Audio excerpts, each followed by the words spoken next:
Today's guest is an integrative health practitioner and founder of Chrysalis Wellness.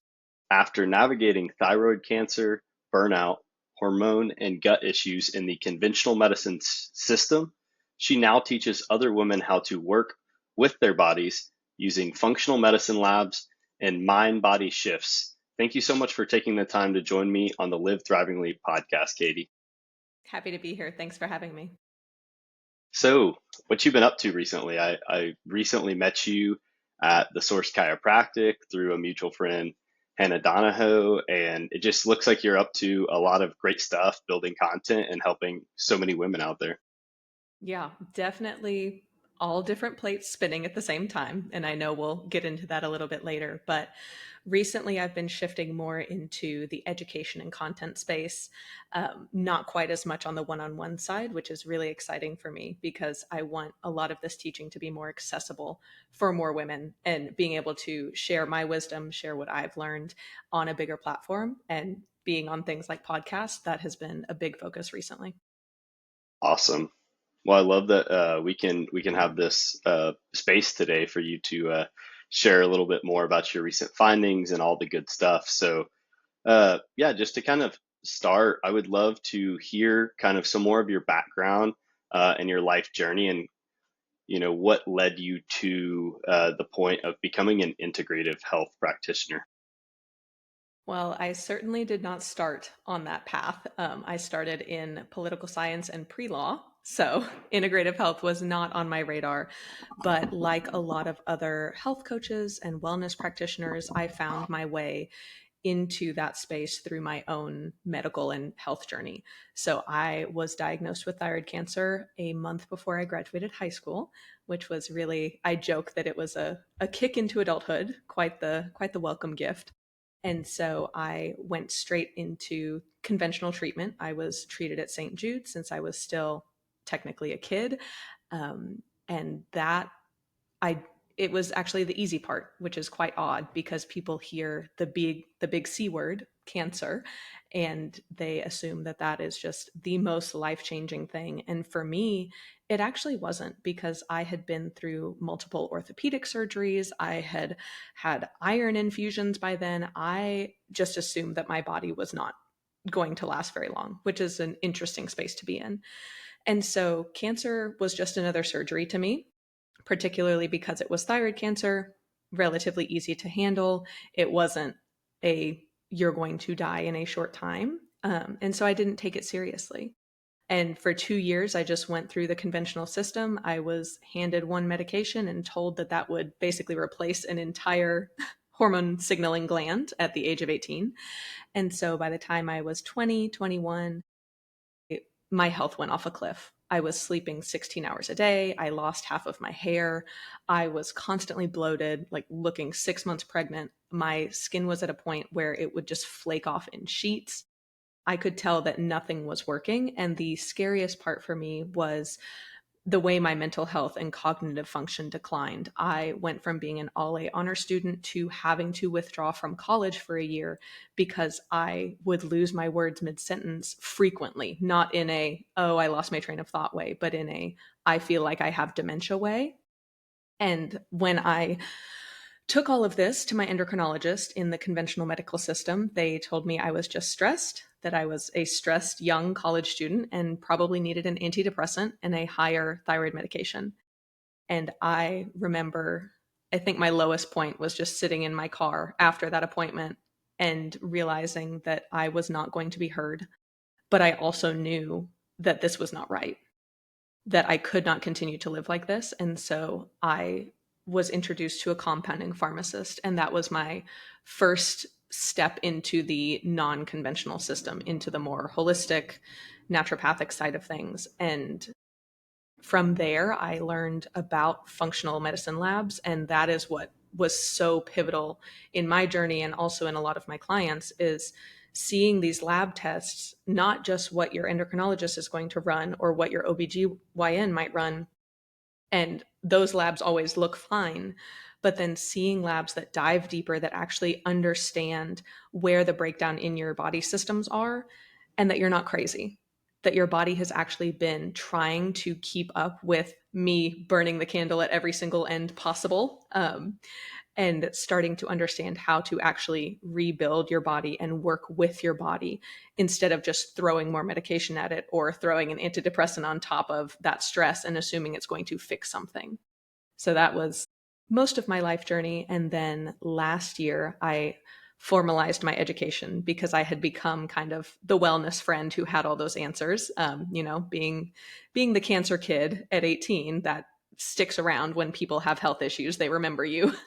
Hmm. And so I got that official formalized education from the Integrative Health Practitioner Institute so that I was able to help clients in a more formal way and run labs for them and really start to build this platform to help other women. Wow, amazing. Thank you so much for sharing that brief kind of high level snapshot of your journey so far. And congrats, for stepping out and having the courage to really go against the conventional system. Like that's never an easy choice to make. And, I think I saw something you posted recently of like when people are like, oh, you're so lucky, but yet, if you would consider that necessarily lucky going through all those things, but you've gotten to a point where you've empowered yourself and educated yourself and really were motivated by that why to heal ultimately, like the great Sufi mystic Muji says, uh, when we are desperate we discover, when we're curious we can only learn. So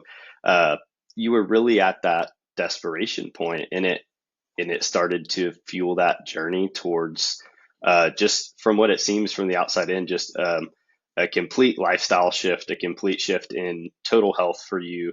So, at growing up, like, and you said, going into the conventional medicine system, like, were you ever like open to the other side, like more, natural medicine and stuff, or was that just something your family or people around you just didn't really know much about? Definitely. It wasn't necessarily that it was always looked down upon or bashed in my community. I just didn't know about it because I grew up around a lot of doctors, around a lot of that conventional system, both in my family, our community, and then also having had multiple knee surgeries and all this stuff. I was pretty well acquainted with the conventional system and nothing else was really discussed. And I think also in the 2010s at that time, it wasn't as openly spoken about on social media. And so I didn't even know where to look. It was very much so herbalism and kind of naturopathy was very niche at the time. And Yes. I love that it's grown so much.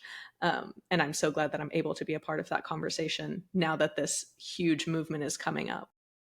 Absolutely. And you definitely like put with your certifications and the things, putting that formal education behind it, like adding more credibility to this. And like you said, it's so much more popular on social media now. And quite frankly, people are changing their lifestyles, changing the way that they care for themselves, the medical treatment that they receive, and or just the preventative care they do for their bodies, their brains, their hearts, their nervous systems, that are promoting just healthier beings in general. So it's amazing to witness and to be a part of alongside you, this continue movement, because I just see it only getting growing larger and larger and more impactful to so many. I would agree with that. No, go ahead.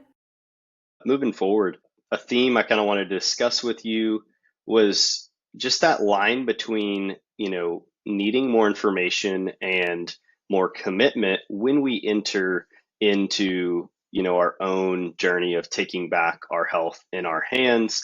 Obviously, if you're listening to this podcast, you're probably a seeker of information, learning about other stories, learning about how those might be able to influence your own story, and finding ways to, improve your lifestyle and ultimately live thrivingly. So, in that journey, how do you help coach people through finding this balance, and how have you found that for yourself? Especially with the type of women I tend to attract, we're very type A, very perfectionistic, very information seeking.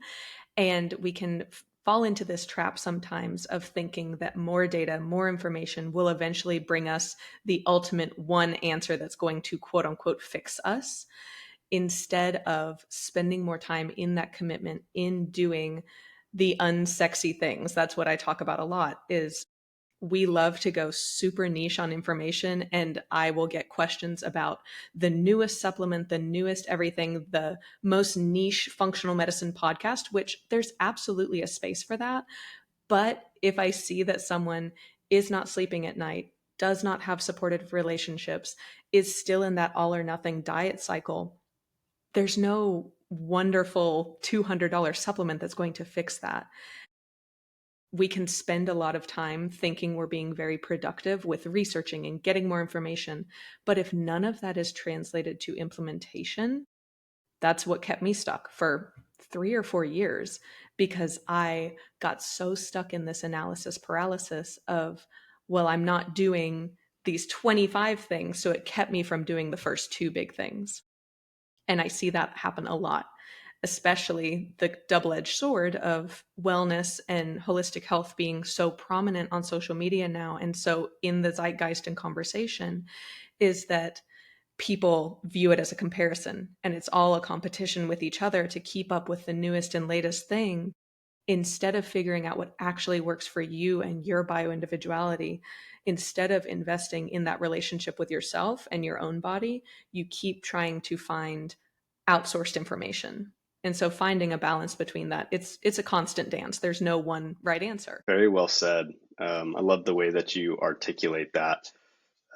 It's definitely been, prevalent on my journey as well as yours, I know. And quite frankly, it really is part of all of our journeys as part of the cycle, but it's a matter of, I think, either having the people in your life, if you're coaching someone or a close friend or family member in your life, that you're able to kind of help them see, like, you know, you should probably look over here, because it's often our blind spots, that end up causing us the most frustration. But also being able to recognize that in ourselves and step back and be like, okay, I can see where actually implementing this kind of stuff is really going to help me. And something I talk about a lot is just that quality over quantity of information, and really, if I'm reading a book, integrating that knowledge and really trying to apply and practice that in my life before I just pick up another book. And I'm not perfect at it. Sometimes I'll start, 4 or 5 books at the same time, but I have seen the most progress always come from that implementation aspect.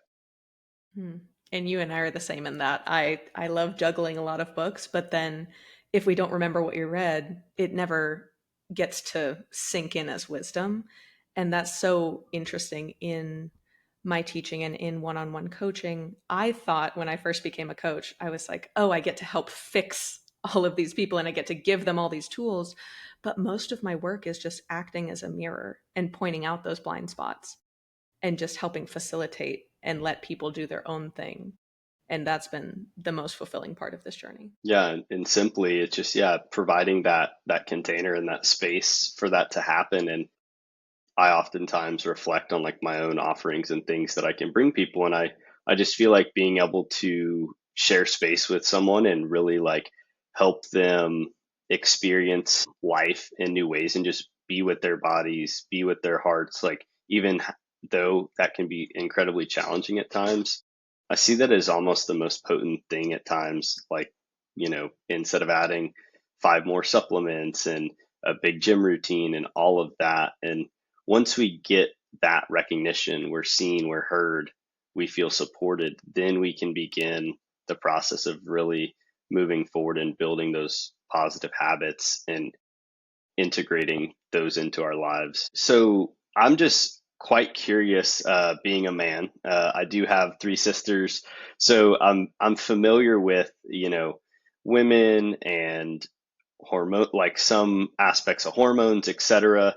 But I just love to understand a little bit more from a men's perspective, maybe a high level view, and then also with saying that, potentially some ways that men can be more supportive in recognizing things in women regarding gut issues, hormonal health, and nervous system dysregulation. Definitely. And to go kind of to that classic trope of whether it's in a romantic relationship or brothers and sisters and parents, men tend to jump towards that solution. And there's always the joke of like, I just want to feel, I already have the solution. I just need to be seen and heard. Multiply that by 10,000 when it comes to hormone health. because we know that you will never fully understand what it's like. But also, when men tend to jump straight to solution and straight to, I can fix this for you, you're coming at it from your perspective. And most men haven't had the experience of going to an OBGYN and having cold metal instruments put places and then being told that their mood swings and their cramps and their weight gain and all of this stuff is just stress, which is basically code for you're going to suffer because you're a woman. And almost all of us have had that conventional medicine experience, whether it's with the OBGYN or with, in my case, endocrinology in particular, that my weight gain, my mental deterioration basically was just stress and it wasn't taken seriously. And I'm glad that the conventional medicine system is changing somewhat and it will eventually, but women still are not heard in the same way that men are. We're not taken as seriously. And so, what to you might be a regular doctor's appointment for us can be incredibly stressful and demoralizing. And then also adding in the different aspects of we show up differently every day, and the world is not built to accommodate that. And we tend to shove ourselves in the masculine, particularly with women that I see who are that very type A, who are very driven, who do want to succeed in more classically male structures. But when we come home, when we're around men that love us, it would be nice to be listened to, and to for you to actually understand to some extent what is going on and that we're not just being moody and hormonal, and to be that safe space and to be that steady, more masculine energy to where we can fall apart and be vulnerable a little bit, because when we go out in the world we can't do that. And so being the safe place to catch your sisters or to catch your partner is such a gift, because we still have to show up very strongly, very masculine in a lot of ways. And I would say that is, it's not the most tangible thing, but it is the most meaningful way that men can help. It's not the, oh, I bought her flowers or chocolate that one Yeah. time and then I forgot, but actually understanding that we go through this cycle every single month and we're working to find solutions and to support our hormone health. It's not just that we're doing this for fun in a way, and to be believed in our own homes is such a huge gift, and to have that open area of listening and finding ways to support, whether that's helping with mental load, helping in household chores, taking things off our plate, because we are trying to solve things and we are trying to show up. And it can be very exhausting. And understanding, I would say one more thing is that women, it's very frustrating that we are more sensitive to stress, but our bodies are. And so we are more prone to hormone issues. We do have a lot more internalized trauma and that nervous system dysregulation. We are constantly on guard. And so finding ways to facilitate more safety as we're trying to find that for ourselves is the biggest thing. Thanks for the advice there. I think that's was very well delivered, and uh, I always love just kind of getting more perspective into how men can be more supportive there, and it's really great advice because I've tried and I want to continue to, improve at just being able to hold space and just be present. And I definitely used to fall into the more fixer mentality, and I thought that that was like the right place to be until just through my own journey, I started to realize, yeah, like literally like just sitting around with my sister or a partner or a friend and just like hearing them out and just letting them spill the day out and just, kind of be there to support them and hopefully meet their need in that way instead of going straight to that fix and that intellectualization. Because like you said, y'all are already working through so many uh, different thoughts and ideas and processes for yourself. You just want to be heard, seen. Absolutely. And props to you for being on that journey. When I've seen it, in my older sister's journey with her partner, like huge props to him. He's a huge inspiration to me as a man and how I'd like to model in a relationship.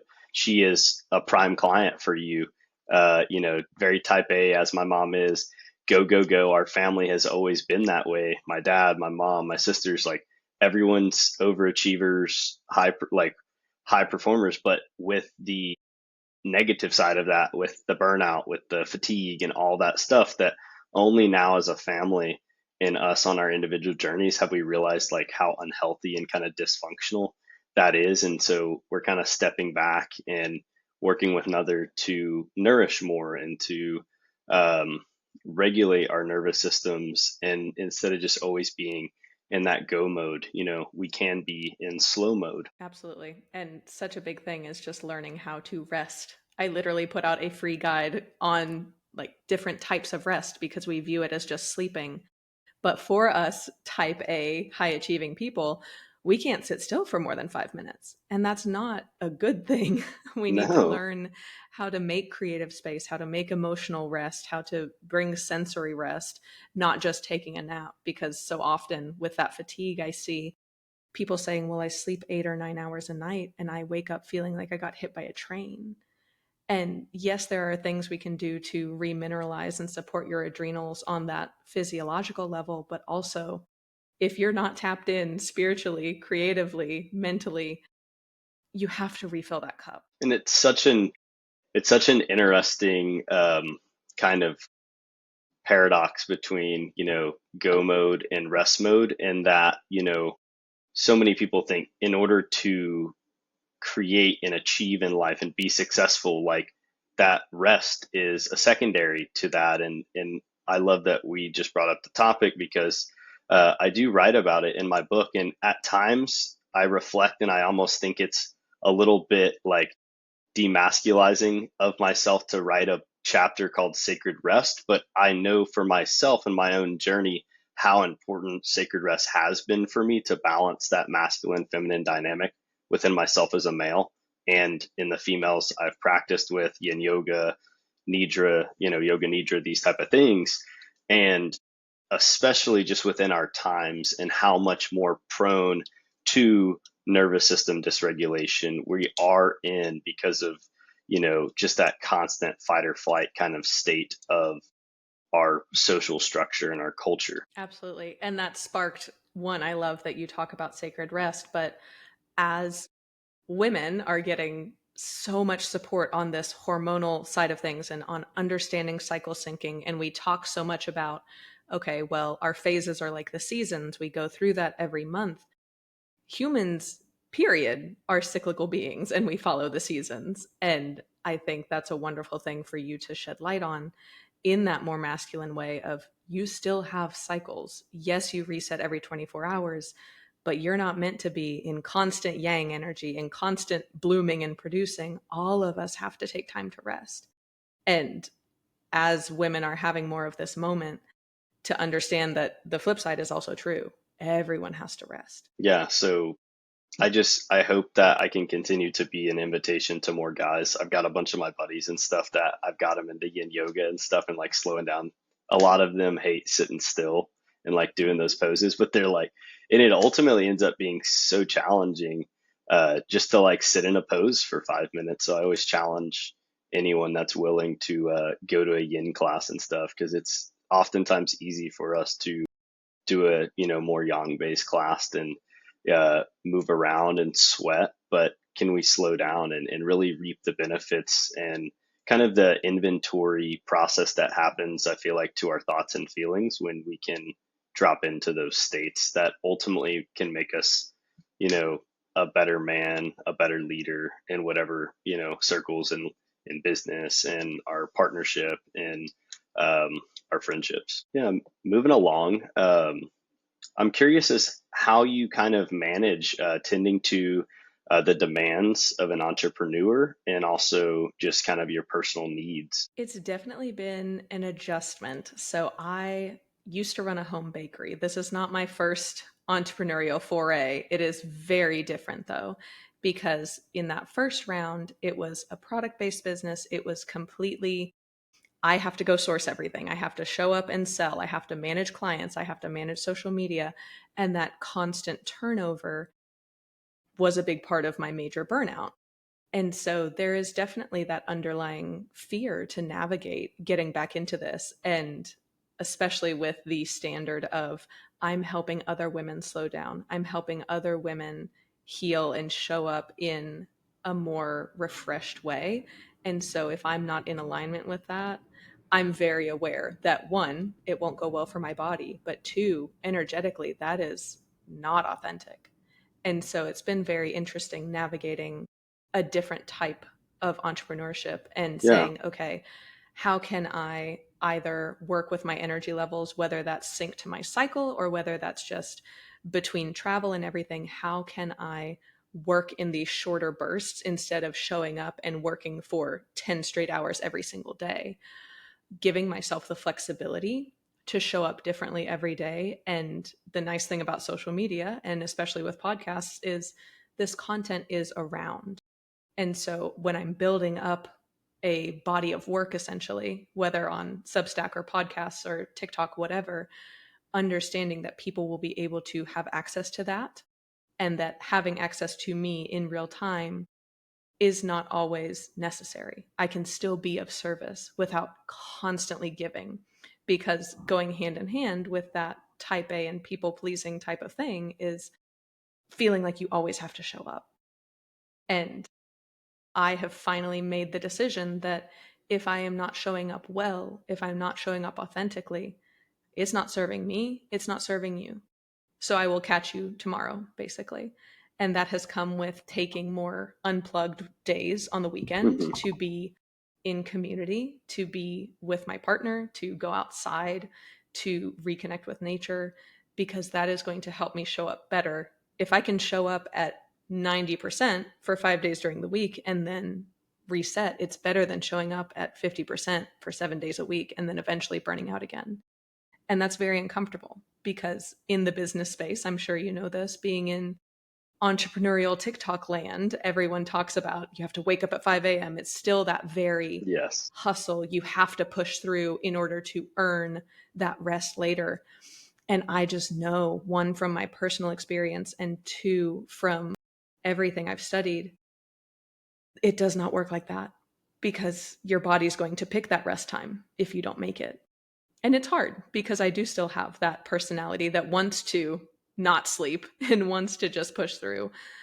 But putting those safety guards on me at the very beginning of this entrepreneurial journey, and understanding that I want this to be a large part of my life's work for a long time, it has to be sustainable. I love that you kind of hit on the word sustainable there at the end. Lots of thoughts came up for me while you were kind of exploring that. And I think something that I'm particularly interested in the past few years and hope to be more into the future is like, what does sustainable entrepreneurship look like? And what does sustainable, like, workflows look like? And not only just for ourselves as more, self growth oriented people, but how can we help other people who may not have the same motivations towards improving their livelihood, like step into ways to improve their day-to-day work life and things like that. So working with my family business, we have 20 people that work with us. I think we have around 7 or 8 amazing women that work with us, and each of them all, approach the workplace a little different, but also given a generational context, like you're definitely on the younger generation as well as I am. And I think what we're currently witnessing in the greater kind of, you know, society of business and entrepreneurship and stuff is a redefinition of what it means to be a high performer, right? And what is sustainable high performance. And I know there's a ton of great writing out there and people and podcasts, men and women both, that are exploring that, but it's still challenged by the old paradigm of work, work, work, the more hours, the more output.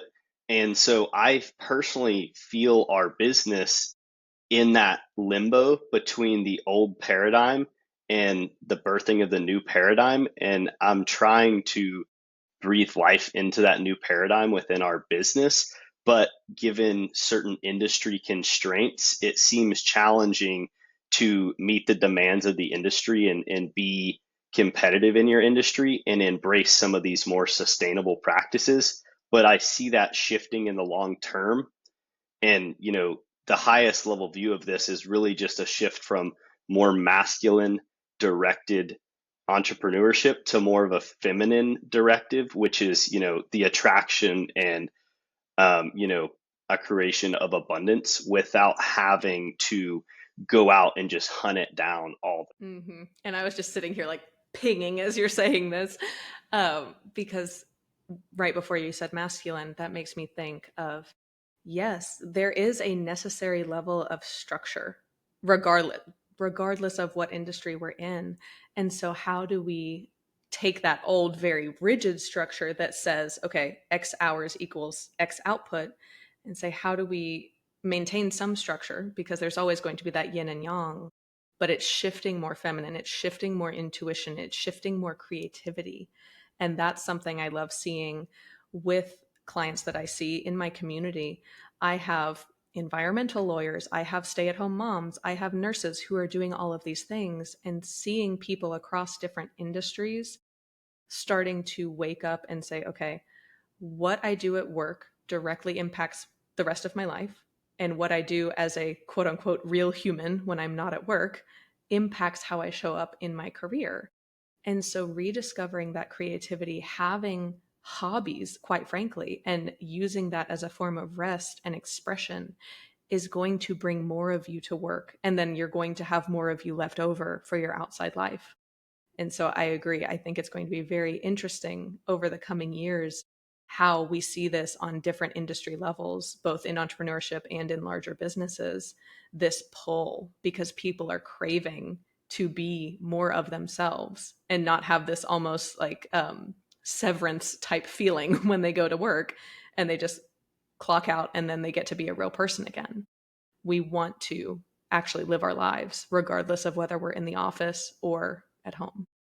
Yeah, and another interesting thought it brings up for me is when we do prioritize our health and well-being, I do feel like for all of us that it improves our magnetism from a law of attraction standpoint. And I know that like I personally feel like manifestation and all that is a little bit too buzzwordy these days, but really on a deep level, when you change your life and you take those steps towards becoming more abundant within and caring for yourself and all of that, like you do begin to attract better things. So in a business standpoint, that means better clients that are more aligned with your needs. You start to say no and set boundaries, and you have less of the people and things that cause you frustration and lose you money.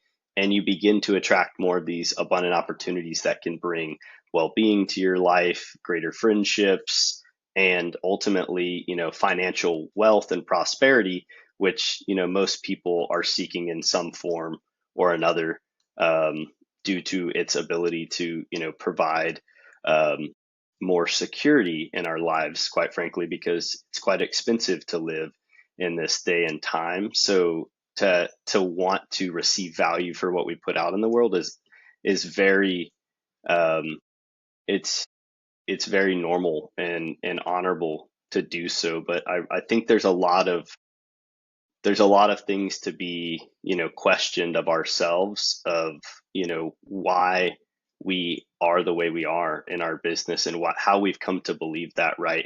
So I think there's a lot of re-questioning that we each need to do individually, and hopefully I can help my own team do that in our workplace. And as I get older and still grow in my leadership within our business, that I can help to shift this paradigm to a greater future. Yeah. And just to put a bow on that, I think people are realizing that it's more expensive to be sick and unhappy than it is to take that risk that feels more risky at the beginning to actually get to know yourself and to dive deeper into that and to show up for yourself. Yeah, I mean, I could sit here and talk all day about that topic. So we'll keep moving forward, but a lot of fascinating kind of thought experiments there.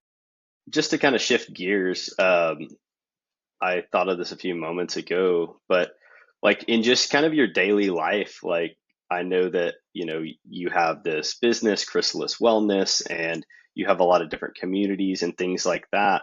Um, but I know with the journey of self-improvement and self-development, oftentimes we can get kind of centered on all those things that are making us better and all the rooms we have to grow.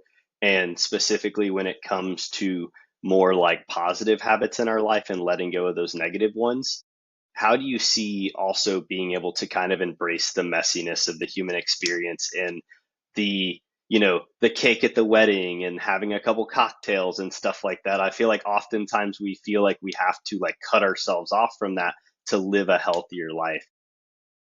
And this is, you hit the nail on the head because this comes up so often. And I actually am in a really great place with that personally. And one, being able to say that and say that I'm proud of myself is a whole level of self improvement.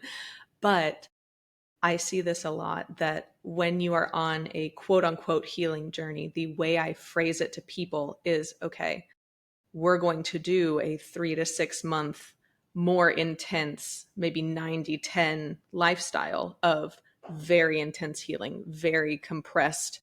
We got to address a lot of things. But the ultimate goal for that is not for you to be 100% strict with yourself and miss out on the rest of life. Because when you are so stressed about, say, the seed oils, or about having a cocktail, or about eating wedding cake at your best friend's wedding, that stress is causing a physiological response, and also it's draining you. It's draining you as a spirit because you're meant to be here and enjoy this life. And I enjoy wellness things. There are some people who do it just for maintenance. I genuinely enjoy it, but I also enjoy the Aperol spritz on the cocktail or on the patio, and that is just as important.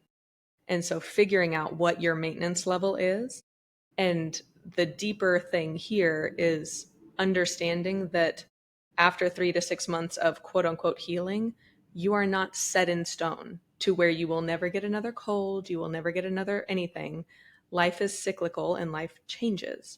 And so there will be seasons where, yes, you're partaking of more fun things. For example, this is my season because I am doing this big entrepreneurial leap, which means if I have to eat out, I'm going to eat out because cooking right now is just not the top priority. I'm also in 2 weddings. I'm also traveling. Like, don't miss out on so much life trying to have the perfect health and life.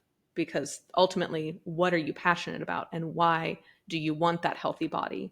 I often phrase it to people as having a healthy body is the first step. It's what gets your vessel ready to go and experience what you want to experience. Amen. Well put. Yeah, this brings up a lot for me in my personal journey because I I definitely really isolated myself from my previous lifestyle and those things that really brought me joy and quality of life. And it wasn't until like at least maybe 2 years in that I started to realize that I wasn't cultivating my joy in validating certain emotions and pulls towards certain things. And I had also isolated myself from a lot of people because they're like, you're constantly trying to be perfect. Like, and you don't sometimes realize how other people are perceiving that. And it's an interesting, path to kind of navigate. But ultimately, I have seen, like you said, my committal to certain things over time has allowed me to have more of a loose kind of flexible, adaptable lifestyle to where I don't always have to practice yoga. I don't always have to eat healthy, but I am in tune enough with my body that I know how to get back to baseline. I feel like how to get back to that homeostatic point when I might get off on either end. And I feel like that's a very powerful and like confidence infusing place to be. Um, but it simply just takes you accepting as well that you are worth you know like I don't know exactly how I'm trying to say this, but I think a lot of this just stems from the fact that people think they're bad and they think they're broken and they've got to do X, Y, and Z to be good and to not be broken. And instead of becoming more of an integrative, taking the integrative approach of, we're on this journey to becoming more whole. We won't ever reach total wholeness, but we're not broken and bad. We can do these things and eliminate the judgment on ourselves. Yes, and the brokenness and perfectionism go hand in hand. That is a big theme that I've seen is people try to be so quote unquote good and everything is moralized. It's all good or bad. There's zero neutrality when I start with a lot of people. And they have to be so good and they have this white knuckle grip on their health, on their life, on their relationships because they don't trust themselves, because they aren't in relationship with their body, like you were saying, being in tune.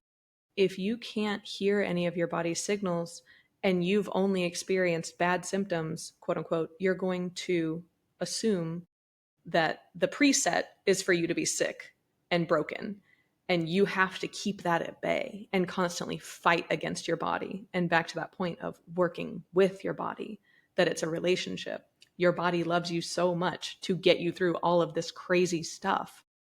You get to have a good life. And that is something that makes a lot of clients cry in a call when they finally just accept that and let it in, that you're not designed to suffer. You're not designed to constantly struggle.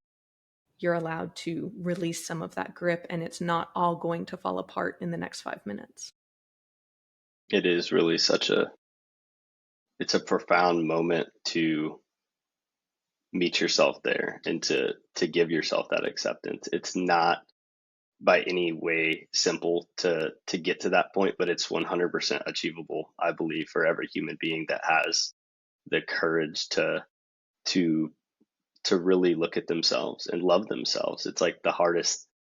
It's so crazy how we are our own worst enemy in so many ways at times, and coming back to that love of self and trust of self and can be sometimes just the most potent medicine or practice or anything that we can do for ourselves in a lifetime. So, um, I know that you have, accumulated so many amazing uh, kind of points of wisdom, things like that over time that you've, implemented in your own life and you've shared with others. But, maybe one of the most important pieces you feel like of advice that you've received and what you might pass on to others. Mm, this ties in so well to what we were just talking about because in my own journey and also in my journey now as a practitioner, I started very much so on the data and functional medicine lab and supplement and protocol side of very tangible, practical things. And while they do have a lot of merit, the best advice I can give is to actually explore being with yourself. And so I guess the homework I would pass on to people, regardless of figuring out other ways to rest. But if you do not just take 10 minutes a day to sit and do nothing, literally just be with yourself.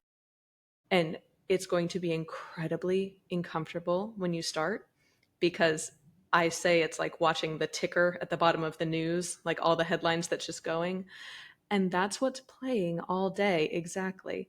That's what's playing in your head. And if you never stop to listen and to say, do I even agree with this?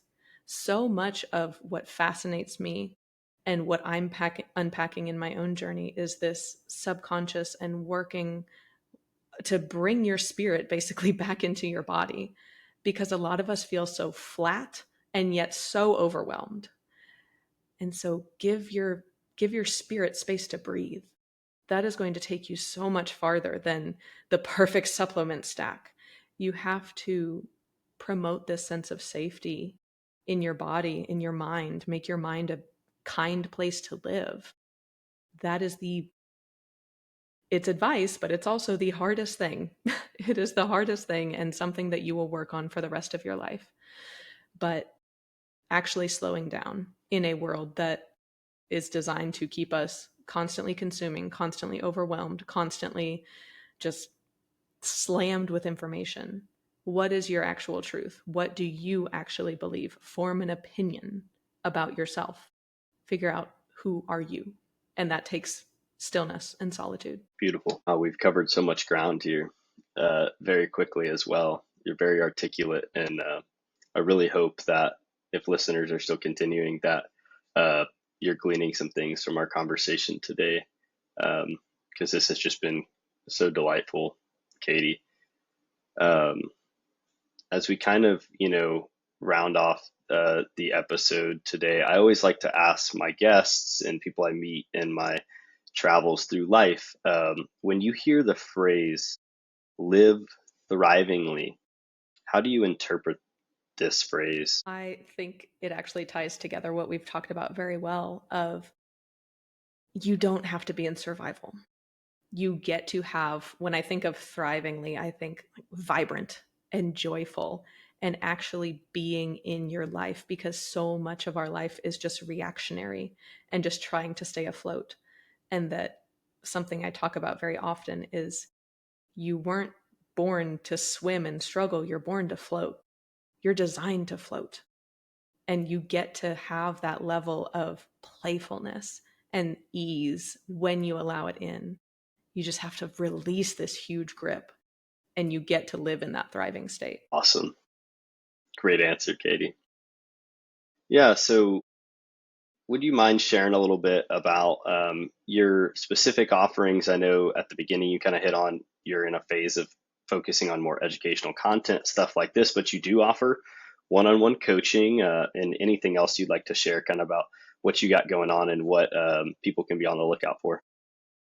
Yeah. So I am really trying to dial in my one-on-one coaching to make it as fruitful as possible. I found that I was repeating myself very often in those client calls because we talk about those foundational pieces of, yes, there are great supplements for individual people based on their labs, but those foundations of how to nourish yourself, how to get out of diet culture, how to support your nervous system, I actually packaged all of that up into a self-paced course. One, so that I was able to give the most value to my one-on-one clients, and also to make that knowledge and framework accessible to more people.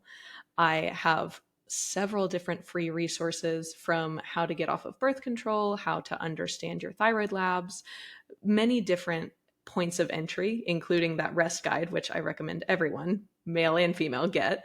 And then a lot more on the content and education side. Something for the rest of the year is going to be rolling out more courses, more events, more teaching, so that I'm able to impact more people and then keep that one-on-one client base as fruitful and helpful as possible. Because as wonderful as one-on-one coaching is, not everyone is at a place to receive it. And I wanted to be able to meet people where they're at.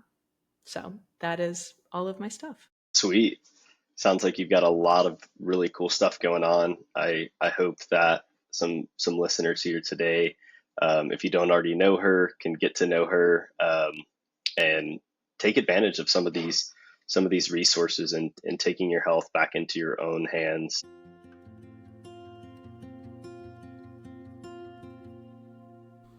Thank you for joining us on this episode of the Live Thrivingly podcast.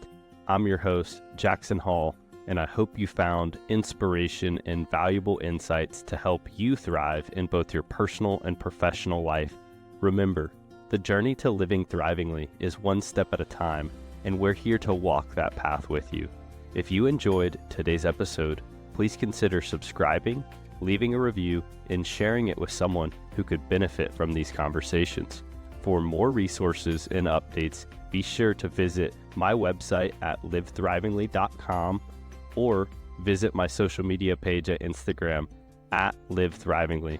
And as always, continue to live thrivingly, because you deserve to live a life full of purpose, vitality, and joy. Until next time, take care and keep thriving.